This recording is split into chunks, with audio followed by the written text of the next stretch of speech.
اعوذ باللہ من الشیطان الرجیم بسم اللہ الرحمن الرحیم۔ ناظرین محترم السلام علیکم ورحمۃ اللہ وبرکاتہ۔ میں ہوں آپ کا میزبان محمد رئیس احمد اور پیش کیا جا رہا ہے تلاوت قرآن کریم، ترجمہ اور تفسیر پر مشتمل پروگرام پیغام قرآن۔ الحمدللہ آج 15ویں پارے کی تلاوت کا آغاز کیا جا رہا ہے، ترجمہ پیش کیا جائے گا اور تفسیر پیش کی جائے گی۔ ہمارے درمیان تشریف فرما ہیں ممتاز معروف قاری جناب قاری نعمان نعیمی۔ السلام علیکم ورحمۃ اللہ وبرکاتہ۔ وعلیکم السلام ورحمۃ اللہ وبرکاتہ۔ اور ناظرین محترم تفسیر کے لیے تشریف فرما ہے ممتاز و معروف عالم دین حضرت علامہ مفتی محمد عامر صاحب۔ السلام علیکم ورحمۃ اللہ وبرکاتہ۔ وعلیکم السلام ورحمۃ اللہ۔ آئیے ناظرین قرآن کریم کی تلاوت کے مبارک سفر کا آغاز ہو رہا ہے۔ میں ملتمس ہوں قاری نعمان نعیمی سے کہ تلاوت کلام الرحمن فرمائیں۔ بسم اللہ۔ اعوذ باللہ من الشیطان الرجیم، بسم اللہ الرحمن الرحیم۔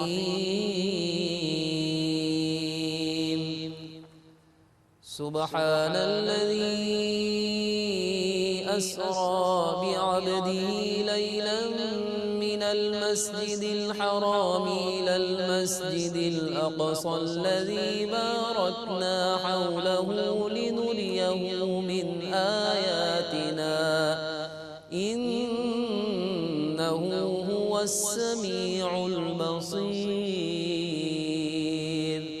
میں اللہ کی پناہ میں آتا ہوں شیطان مردود سے۔ اللہ ہی کے نام سے شروع کرتا ہوں جو نہایت رحم فرمانے والا بہت مہربان ہے۔ ہر عیب سے پاک ہے وہ جو اپنے مکرم بندے کو رات کے ایک قلیل وقفے میں مسجد حرام سے مسجد اقصی تک لے گیا، جس کے ارد گرد کو ہم نے برکتیں دی ہیں تاکہ ہم اس عبد مکرم کو اپنی بعض نشانیاں دکھائیں۔ بے شک وہی بہت سننے والا بہت دیکھنے والا ہے۔ وآتينا موسى الكتاب وجعلناه هدى لبني إسرائيل ألا تتخذوا من دوني وكيلا۔ اور ہم نے موسیٰ کو کتاب دی تھی اور اس کو بنی اسرائیل کے لیے ہدایت دینے والا بنایا تھا کہ میرے سوا کسی کو کارساز نہ قرار دو۔ ذرية من حملنا مع نوح إنه كان عبدا شكورا۔ اے ان لوگوں کی اولاد جن کو ہم نے نوح کے ساتھ کشتی میں سوار کیا، بے شک وہ بہت شکر گزار بندے تھے۔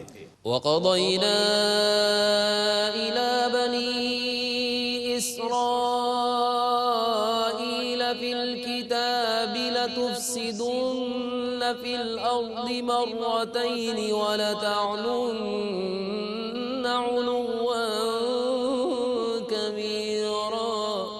اور ہم نے بنی اسرائیل کو ان کی کتاب میں بتا دیا تھا کہ تم ضرور دوبارہ زمین میں فساد کرو گے اور تم ضرور بہت بڑی سرکشی کرو گے۔ فإذا جاء وعد أولاهما بعثنا عليكم عبادا لنا أولي بأس شديد فجاسوا خلال الديار وكان وعدا مفعولا۔ سو جب ان میں سے پہلے وعدے کا وقت آیا تو ہم نے تم پر اپنے ایسے بندے مسلط کر دیے جو سخت جنگجو تھے، پس وہ شہروں میں تمہیں ڈھونڈنے کے لیے پھیل گئے اور یہ وعدہ پورا ہونے والا تھا۔ ثم رددنا لكم الكرة عليهم وأمددناكم بأموال وبنين وجعلناكم أكثر نفيرا۔ پھر ہم نے تم کو دوبارہ ان پر غلبہ دیا اور ہم نے مالوں اور بیٹوں سے تمہاری مدد کی اور ہم نے تم کو بڑا گروہ بنا دیا۔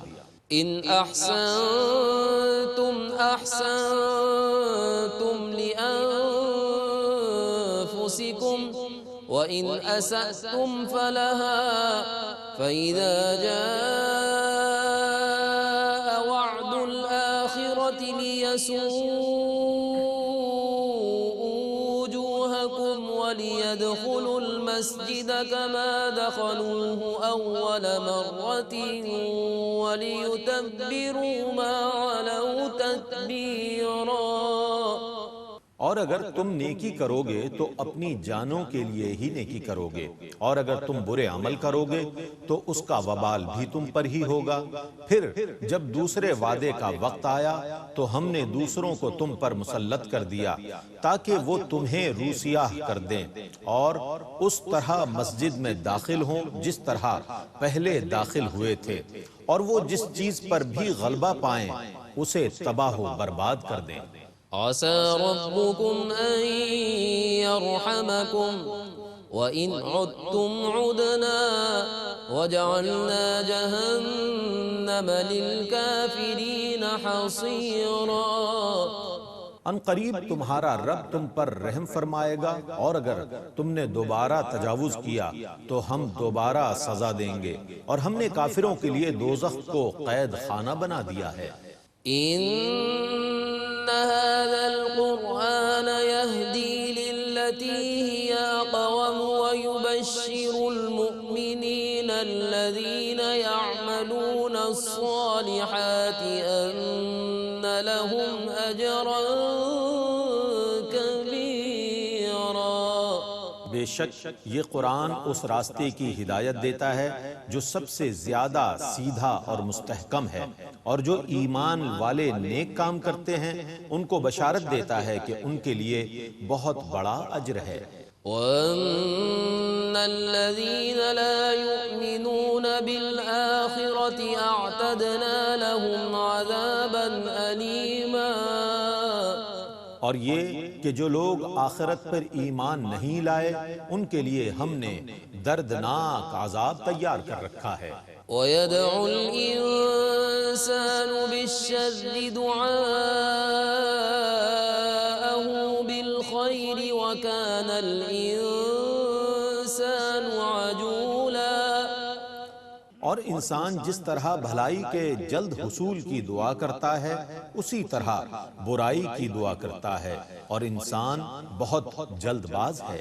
وَجَعَلْنَا اللَّيْلَ وَالنَّهَارَ آيَتَيْنِ فَمَحَوْنَا آيَةَ اللَّيْلِ وَجَعَلْنَا آيَةَ النَّهَارِ مُبْصِرَةً لِتَبْتَغُوا فَضْلًا مِّن رَّبِّكُمْ وَلِتَعْلَمُوا عَدَدَ السِّنِينَ وَالْحِسَابَ وَكُلَّ شَيْءٍ فَصَّلْنَاهُ تَفْصِيلًا۔ اور ہم نے رات اور دن کو دو نشانیاں بنایا ہے، پھر ہم نے رات کی نشانی مٹا دی اور دن کی نشانی کو روشن بنا دیا تاکہ تم اپنے رب کا فضل تلاش کرو اور سالوں کی گنتی اور حساب کو جان لو، اور ہم نے ہر چیز کو تفصیل سے بیان کر دیا ہے۔ وَكُلَّ إِنسَانٍ أَلْزَمْنَاهُ طَائِرَهُ فِي عُنُقِهِ وَنُخْرِجُ لَهُ يَوْمَ الْقِيَامَةِ كِتَابًا يَلْقَاهُ مَنشُورًا۔ اور ہم نے ہر انسان کا اعمال نامہ اس کے گلے میں لٹکا دیا ہے، اور ہم قیامت کے دن اس کا اعمال نامہ نکالیں گے جس کو وہ کھلا ہوا پائے گا۔ اقرأ كتابك كفى بنفسك اليوم عليك حسيبا من اهتدى فإنما يهتدي لنفسه ومن ضل فإنما يضل عليها ولا تزر وازرة وزر أخرى وما كنا معذبين حتى نبعث رسولا۔ اپنا اعمال نامہ پڑھ لو، آج تم خود ہی اپنا محاسبہ کرنے کے لیے کافی ہو۔ جس نے ہدایت کو اختیار کیا تو اس نے اپنے ہی فائدے کے لیے ہدایت کو اختیار کیا ہے، اور جو شخص گمراہی کو اختیار کرتا ہے تو اس کی گمراہی کا ضرر بھی اسی کو ہوگا۔ اور کوئی بوجھ اٹھانے والا دوسروں کا بوجھ نہیں اٹھائے گا، اور ہم اس وقت تک عذاب دینے والے نہیں ہیں جب تک کہ ہم رسول نہ بھیج دیں۔ وَإِذَا أَرَدْنَا أَن نُّهْلِكَ قَرْيَةً أَمَرْنَا مُتْرَ فِيهَا فَفَسَقُوا فِيهَا فَحَقَّ عَلَيْهَا الْقَوْلُ فَدَمَّرْنَاهَا تَدْمِيرًا۔ اور جب ہم کسی بستی کے لوگوں کو ہلاک کرنے کا ارادہ کرتے ہیں تو اس کے عیش پرستوں کو اپنے احکام بھیجتے ہیں، سو وہ ان احکام کی نافرمانی کرتے ہیں، پھر وہ عذاب کے حکم کے مستحق ہو جاتے ہیں، سو ہم ان کو تباہ و برباد کر دیتے ہیں۔ وَكَمْ أَهْلَكْنَا مِنَ الْقُرُونِ مِن بَعْدِ نُوحٍ وَكَفَى بِرَبِّكَ بِذُنُوبِ عِبَادِهِ خَبِيرًا بَصِيرًا۔ اور ہم نے نوح کے بعد کتنی ہی امتوں کو ہلاک کر دیا، اور آپ کا رب اپنے بندوں کے گناہوں کی خبر رکھنے اور دیکھنے کے لیے کافی ہے۔ مَن كَانَ يُرِيدُ الْعَاجِلَةَ عَجَّلْنَا لَهُ فِيهَا مَا نَشَاءُ لِمَن نُّرِيدُ ثُمَّ جَعَلْنَا لَهُ جَهَنَّمَ يَصْلَاهَا مَذْمُومًا مدحورا۔ جو شخص صرف دنیا کا طلبگار ہو ہم اس کو اسی دنیا میں سے جتنا ہم چاہیں دے دیتے ہیں، جس کے لیے ہم ارادہ کریں پھر ہم اس کا ٹھکانہ دوزخ کو بنا دیتے ہیں، جس میں وہ مذمت کے ساتھ دھتکارا ہوا داخل ہوگا۔ وَمَنْ أَرَادَ الْآخِرَةَ وَسَعَى لَهَا سَعْيَهَا وَهُوَ مُؤْمِنٌ فَأُولَئِكَ كَانَ سَعْيُهُمْ مَشْكُورًا۔ اور جو شخص آخرت کا طلبگار ہو اور اس کے لیے ایمان کے ساتھ بھرپور کوشش کرے تو انہی لوگوں کی کوشش مشکور یعنی مقبول ہوگی۔ كُلًّا نُّمِدُّ هَٰؤُلَاءِ وَهَٰؤُلَاءِ مِنْ عَطَاءِ رَبِّكَ وَمَا كَانَ عَطَاءُ رَبِّكَ مَحْظُورًا۔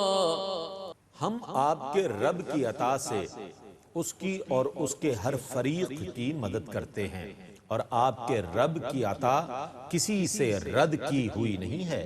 انظر كيف فضلنا بعضهم على بعض وللآخرة أكبر درجات وأكبر تفضيلا۔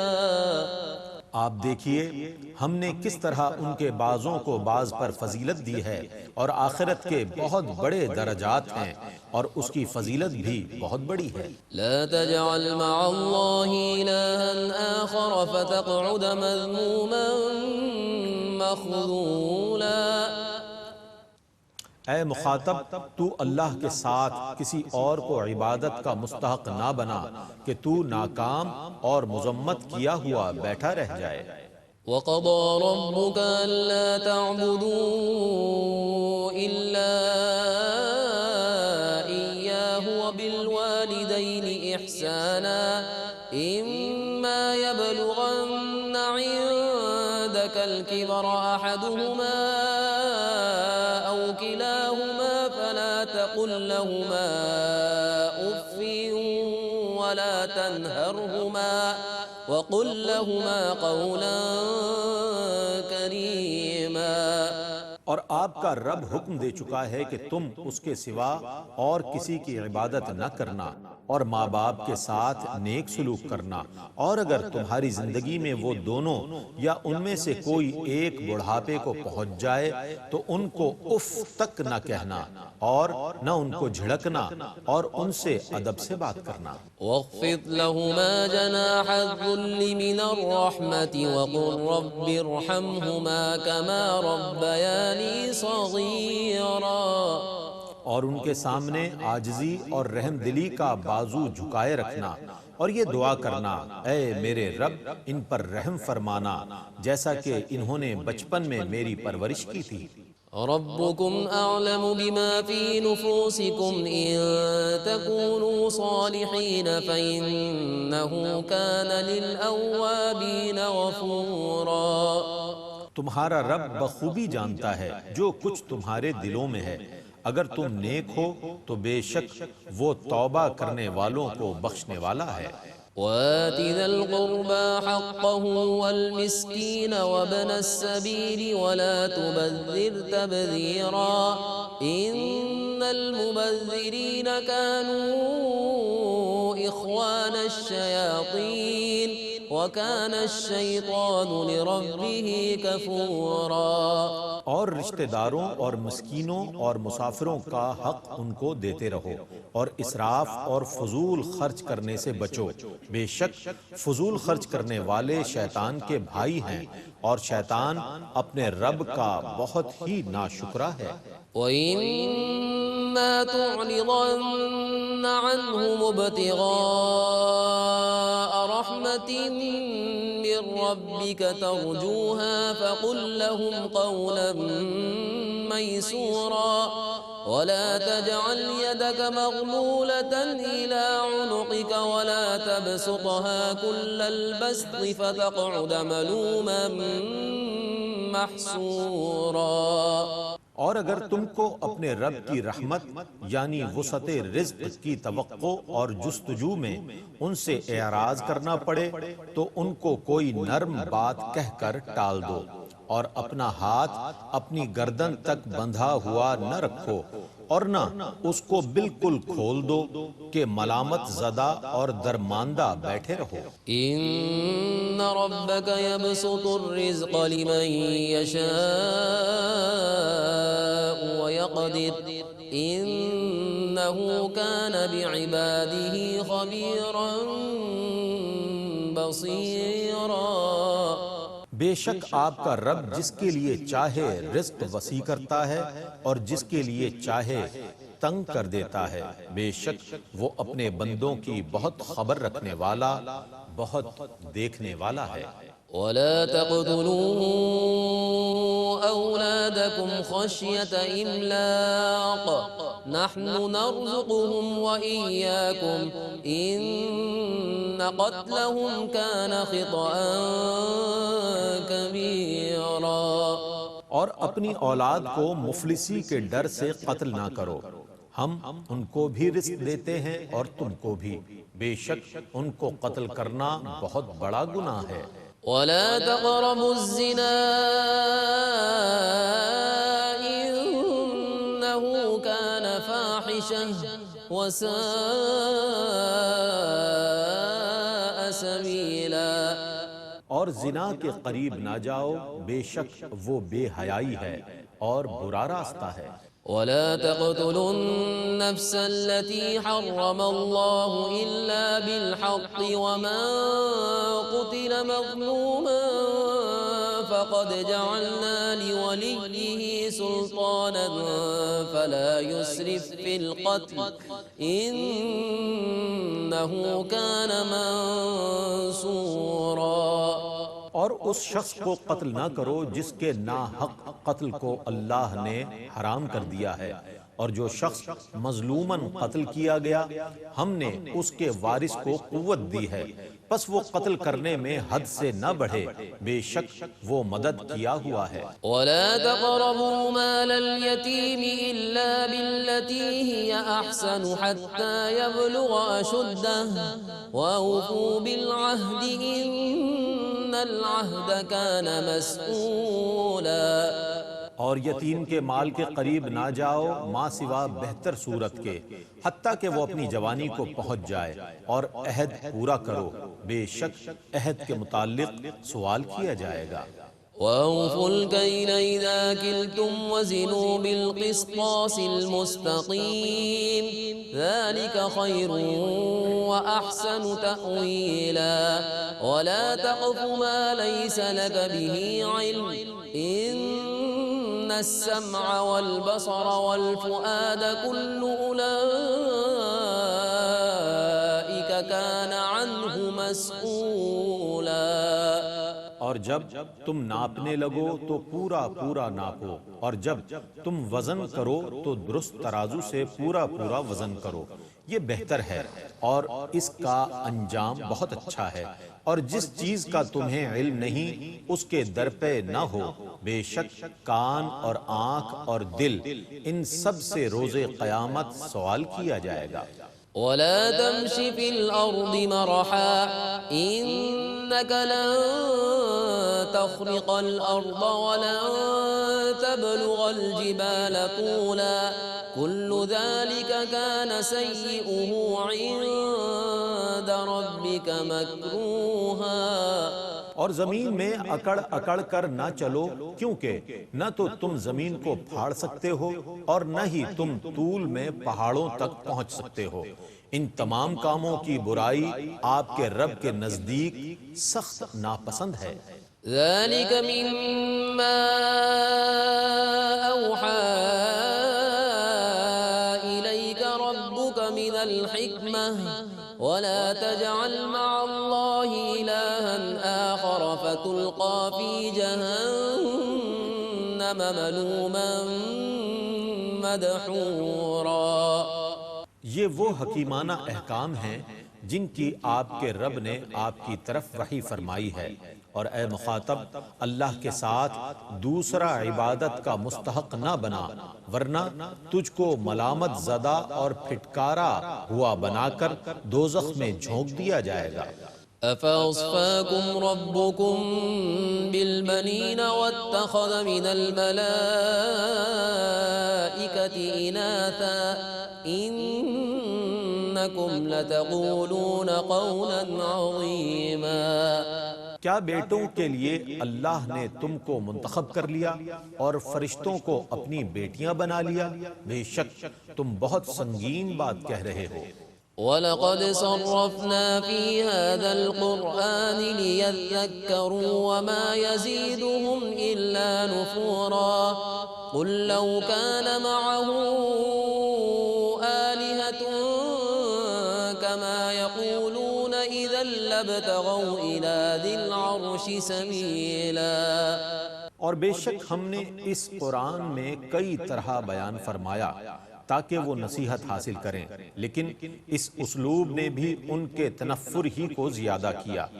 آپ کہیے اگر اللہ کے ساتھ اور معبود بھی ہوتے جیسا کہ یہ کہتے ہیں تو وہ اب تک عرش والے تک کوئی راہ ڈھونڈ چکے ہوتے۔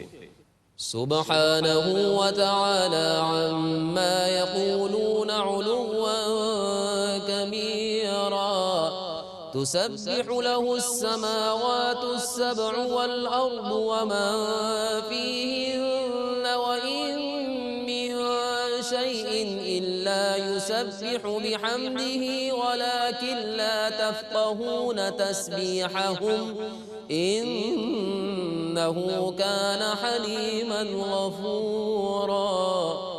ان کی باتوں سے اللہ بہت پاک اور بہت بلند ہے۔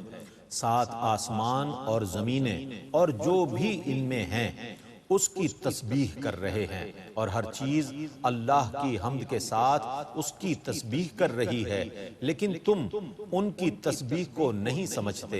بے شک وہ نہایت حلم والا بہت بخشنے والا ہے۔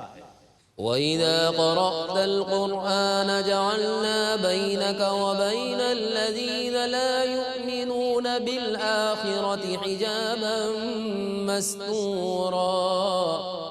اور جب آپ قرآن کی تلاوت کرتے ہیں تو ہم آپ کے اور ان لوگوں کے درمیان پوشیدہ حجاب ڈال دیتے ہیں جو آخرت پر یقین نہیں رکھتے۔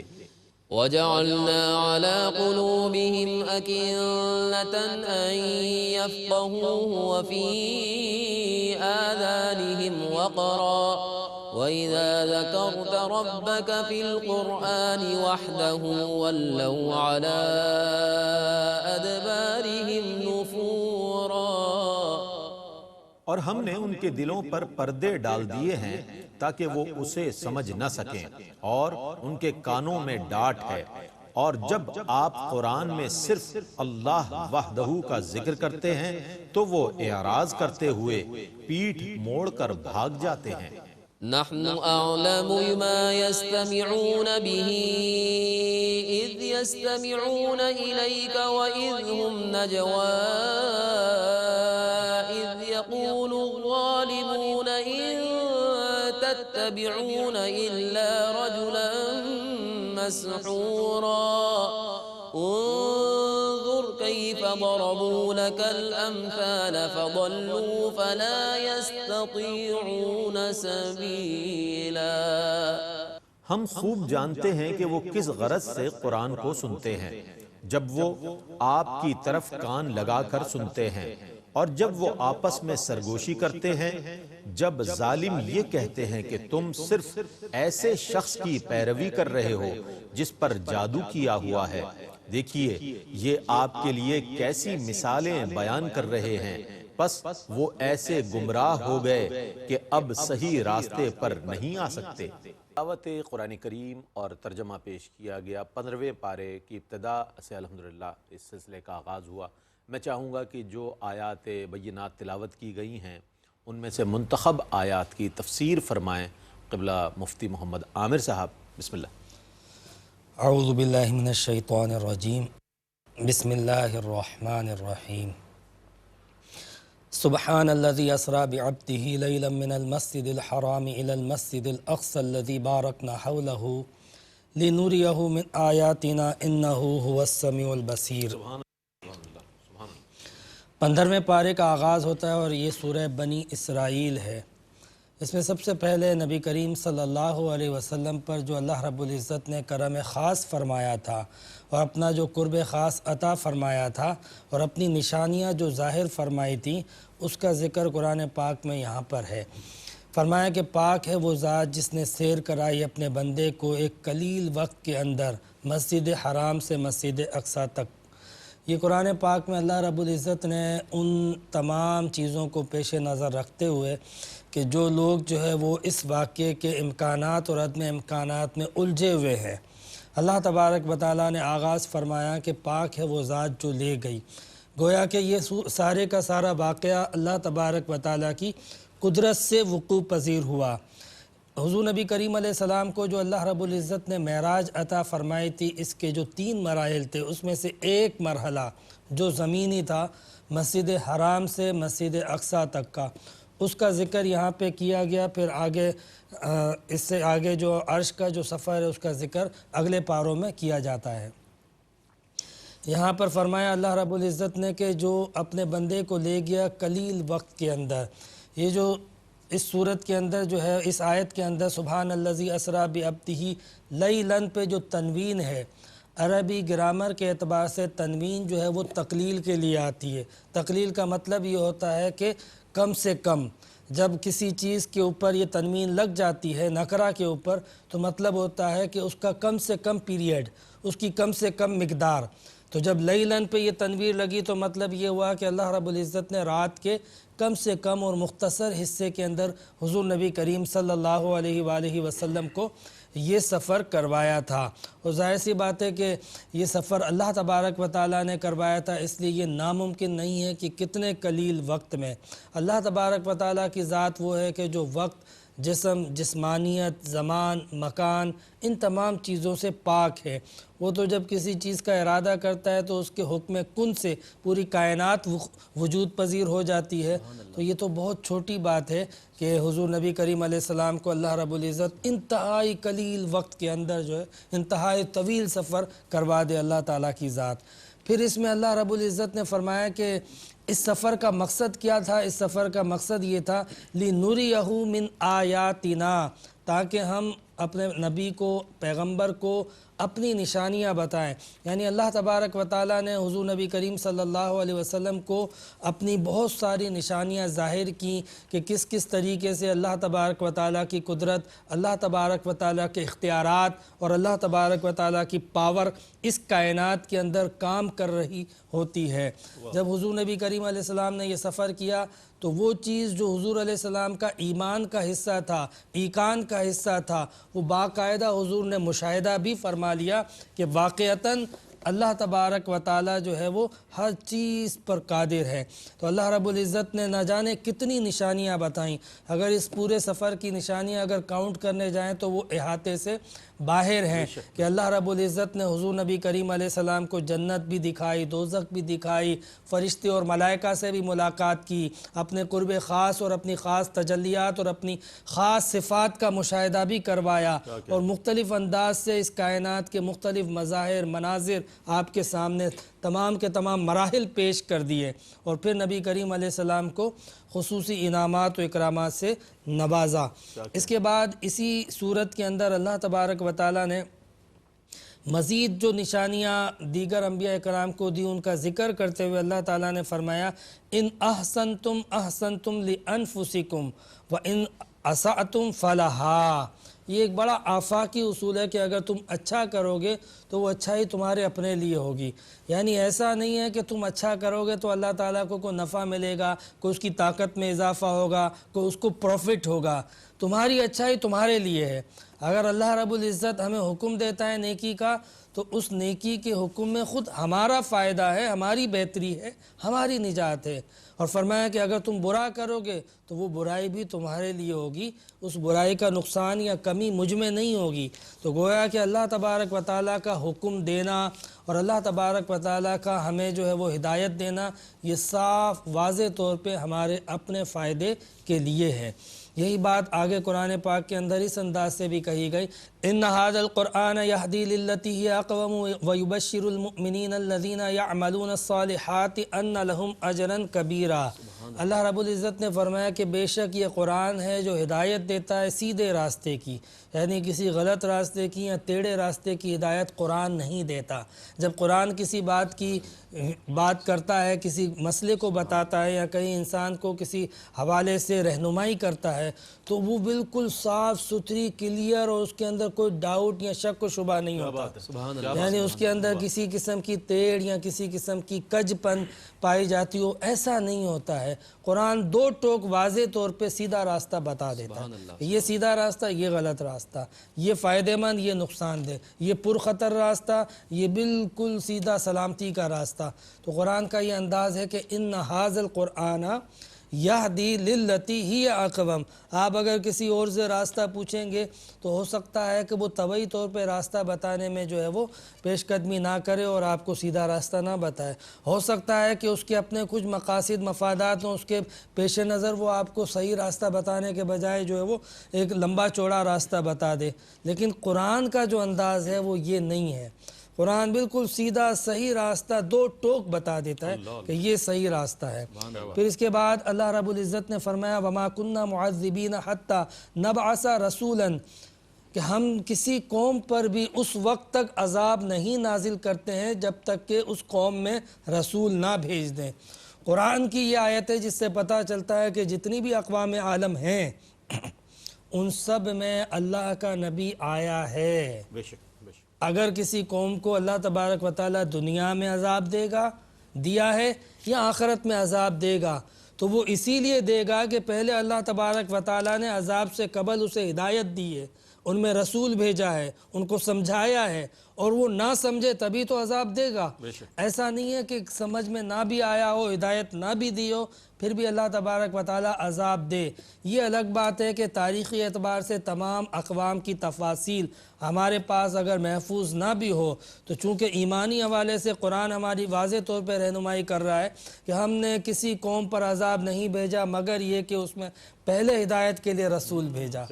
اور پھر ایک اور بات یہاں پہ متصلاً فرمائے وَإِذَا أَرَدْنَا أَن نُهْلِكَ قَرْيَةً أَمَرْنَا مُتْرَفِيهَا فَفَسَقُوا فِيهَا فَحَقَّ عَلَيْهَا الْقَوْلُ فَدَمَّرْنَاهَا تَدْمِيرًا، کہ جب ہم کسی بستی کو ہلاک کرنے کا ارادہ کرتے ہیں تو کیا کرتے ہیں کہ ان کے جو خوشحال لوگ ہیں ان پر اپنے احکامات بھیج دیتے ہیں، اور جو خوشحال یا مترفین یا جو مالدار یا صاحب ثروت لوگ ہوتے ہیں عام طور پہ سب سے پہلے نافرمانی وہ کرتے ہیں۔ تو اللہ تبارک و تعالیٰ فرماتا ہے کہ جب کسی بستی پر ہم عذاب بھیجنے ارادہ کرتے ہیں تو ان کے خوشحال لوگوں کو جو ہے وہ احکامات دیتے ہیں اور مال دیتے ہیں، وہ مال کو اپناتے ہیں، مال کی تعیشات میں مبتلا ہو جاتے ہیں اور اللہ تعالیٰ کے احکامات کو بس پشت ڈال دیتے ہیں۔ جب وہ ایسا کرتے ہیں تو اللہ رب العزت فرماتا ہے فَحَقَّ عَلَيْهَا الْقَوْلُ، تو ان کے اوپر اللہ تبارک و تعالیٰ کا عذاب جو ہے وہ پھر صادق آ جاتا ہے کہ اب وہ اس بات کے ذمہ دار ہو جاتے ہیں کہ ان پر عذاب نازل ہو۔ فَدَمَّرْنَاهَا تَدْمِيرًا، تو ہم ان کو پھر تباہ و برباد کر دیتے ہیں۔ یہ جو قرآن حکیم نے یہاں پر جو بات بیان فرمائی ہے کہ اللہ تبارک و تعالیٰ کسی قوم پر عذاب نہیں بھیجتا جب تک کہ ہدایت کے لیے رسول نہ بھیج دے، اور دوسری بات یہ بھی اتنی اہم ہے کہ جب اللہ رب العزت کسی قوم پر عذاب بھیجتا ہے یا کسی قوم پر عذاب آتا ہے تو سب سے پہلے عذاب کو دعوت اس قوم کے مالدار لوگ دیتے ہیں، جن کے پاس تعیشات کا سامان ہوتا ہے، اسباب ہوتا ہے، جن کے پاس دولت ہوتی ہے۔ جیسے فرعون تھا کہ اس نے خدائی کا دعویٰ کیا، نمرود، شداد اور حامان تھے کہ جنہوں نے انکار اور اعراض ہی نہیں باقاعدہ تکبر کیا تھا، تو پھر اس کے بعد اس قوم پر اس کی اتباع میں باقی لوگوں نے بھی کیا تو عذاب نازل ہوا۔ تو یہ بڑی حکمت کی باتیں ہوتی ہیں کہ برائی کہاں سے آتی ہے، آغاز کس طریقے سے ہوتا ہے، عذاب کو دعوت دینے والے عوامل کیا ہیں، عناصر کیا ہیں، اسباب کیا ہیں، تو کس طریقے سے بندہ جو ہے وہ اللہ تبارک و تعالیٰ کے عذاب کو چھوڑ کے اس کی رحمت کو دعوت دے سکتا ہے، اس کے عذاب سے بچ سکتا ہے۔ ان تمام چیزوں کا بیان قرآن کی ان آیتوں سے بالکل واضح ہو جاتا ہے۔ پھر اس کے بعد اللہ تبارک و تعالیٰ نے ایک بڑا اہم حکم دیا، اور وہ حکم واقعتاً میں سمجھتا ہوں کہ یہ جب رئیس بھائی ترجمہ پڑھ رہے تھے تو وہ ترجمہ سننے کا بھی اس کا ایک الگ مزہ تھا، اثر تھا۔ اللہ رب العزت نے فرمایا وَقَضَىٰ رَبُّكَ أَلَّا تَعْبُدُوا إِلَّا إِيَّاهُ، تمہارے رب نے حکم دیا ہے کہ اللہ تعالیٰ کے سوا کسی کی عبادت نہ کرو، وَبِالْوَالِدَيْنِ إِحْسَانًا، اور اپنے والدین کے ساتھ حسن سلوک کرو، اِمَّا يَبْلُغَنَّ عِنْدَكَ الْكِبَرَ أَحَدُهُمَا أَوْ كِلَاهُمَا فَلَا تَقُلْ لَهُمَا أُفٍّ، اگر ان میں سے کوئی ایک یا دونوں بڑھاپے کو پہنچ جائیں تو پھر جو ہے وہ تم انہیں ذرا اف بھی مت کرنا۔ یہ اللہ تعالیٰ حکم دے رہا ہے ہمیں، والدین کی عظمت، والدین کا مقام، مرتبہ، والدین کی اہمیت کیا ہے کہ انہیں اف تک مت کرو، وَلَا تَنْهَرْهُمَا، اور انہیں ہرگز مت جھڑکو، وَاخْفِضْ لَهُمَا جَنَاحَ الذُّلِّ مِنَ الرَّحْمَةِ وَقُلْ رَبِّ ارْحَمْهُمَا كَمَا رَبَّيَانِي صَغِيرًا، اور اللہ تعالیٰ کی بارگاہ میں اپنے والدین کے لیے یوں ہاتھ اٹھا لو اور اللہ کی بارگاہ میں کہو میرے رب ان پر اسی طرح رحم فرما، جب میں چھوٹا تھا انہوں نے مجھ پر مہربانی کی، آج تو ان پر مہربانی کر۔ کما ربیانی صغیرہ، پروردگار جس طرح میں بالکل چھوٹا تھا، میں چل نہیں سکتا تھا، انہوں نے مجھ پر رحم کیا، مجھ پر مہربانی کی، میری تربیت کی، میری پرورش کی، میری کفالت کی، میری حفاظت کی، اتنے کرم جب انہوں نے مجھ پہ فرمائے جب میں کچھ نہیں تھا، نہ کچھ کر سکتا تھا، ان کی شفقت تھی، ان کا سایہ تھا، ان کی مہربانی تھی، ان کی عنایتیں تھی، انہوں نے اپنی شفقت سے، اپنی مہربانی سے، اپنی محنت سے مجھ پہ کرم کیا، پروردگار آج یہ بوڑھے ہو گئے ہیں تو ان پہ کرم فرما۔ یہ آیتیں قرآن پاک کی وہ ہیں کہ جس سے والدین کی عظمت کا پتہ چلتا ہے کہ ماں باپ کیا ہوتے ہیں، کسی کے بھی ماں باپ ہوں اس کے لیے بڑے اہم ہوتے ہیں۔ ماں باپ کا سایہ، ماں باپ کی دعائیں، ماں باپ کی نصیحتیں، ماں باپ کی رہنمائی، ماں باپ کی شفقتیں، یہ وہ چیزیں ہیں کہ جس کے بغیر کوئی انسان کامیاب نہیں ہو سکتا۔ ہمیں ان تمام معاملات کو سامنے رکھتے ہوئے، قرآن پاک کی ان ہدایات کو سامنے رکھتے ہوئے، اللہ تبارک و تعالیٰ کے ان احکامات کو سامنے رکھتے ہوئے والدین سے محبت، والدین کا احترام، والدین کی تعظیم، والدین کی خدمت، والدین کے ساتھ حسن سلوک، اللہ تبارک و تعالیٰ ہمیں یہ سب کام کرنے کی توفیق عطا فرمائے اور قرآن پاک کو سمجھنے کی توفیق عطا فرمائے۔ وآخر دعوانا ان الحمد للہ رب العالمین۔ ماشاءاللہ، جزاک اللہ مفتی صاحب، بہت خوبصورت انداز میں مفتی محمد عامر صاحب منتخب آیات مبارکہ کی تفسیر بیان فرما رہے تھے، اور جو کچھ آپ نے بیان فرمایا ازروع قرآن، اللہ تعالیٰ اس پر ہمیں عمل کرنے کی توفیق عطا فرمائے۔ اللہ تعالیٰ ARYQ TV کے اس اہتمام کو اپنی بارگاہ میں قبول فرمائے، قرآن کریم کا فیضان اور عرفان ہمیں نصیب فرمائے، اسلام پر زندگی عطا فرمائے، ایمان پر موت عطا فرمائے، اور بروز حشر نبی مکرم صلی اللہ علیہ وآلہ وسلم کی شفاعت عظمیٰ سے بہرہ مند فرمائے۔ اس کے ساتھ ہی اپنے میزبان محمد رئیس احمد کو اجازت دیجیے۔ اللہ حافظ۔